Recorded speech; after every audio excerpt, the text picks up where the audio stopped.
شهدت شوارع العاصمة الكينية نيروبي مساء اليوم أجواء استثنائية وغير متوقعة بعد فوز المنتخب المغربي على نظيره التنزاني في ربع نهائي بطولة إفريقيا للمحليين. ورغم أن المنتخب الكيني أقصي في وقت سابق من اليوم نفسه أمام منتخب مدغشقر بركلات الترجيح، إلا أن ذلك لم يمنع الجماهير الكينية من الخروج إلى الشوارع للاحتفال بالنصر المغربي، وكأنهم وجدوا في أسود الأطلس التعويض الأمثل لخروجهم المبكر.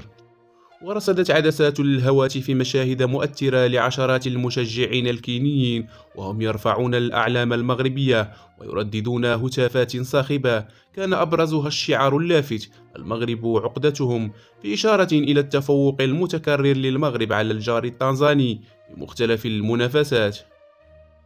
هذا التفاعل الجماهيري الكبير يؤكد الشعبية الواسعة التي بات يحظى بها المنتخب المغربي داخل القارة الإفريقية، ليس فقط بسبب نتائجه الإيجابية بل أيضا لما يمثله من مصدر فخر وإلهام لعدد من الشعوب.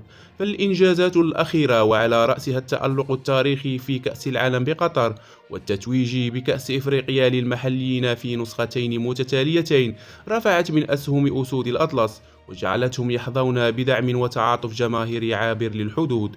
وبينما يعيش الكينيون خيبة الإقصاء من الشان، فإنهم أظهروا اليوم وجها مختلفا حين اختاروا مشاركة المغاربة فرحتهم بالفوز على تنزانيا في انتظار أن يواصل المنتخب المغربي مشواره نحو التتويج باللقب الثالث، وسط آمال جماهيرية عريضة في مشاهدة نهائي مثير يجمعه بالمنتخب الجزائري.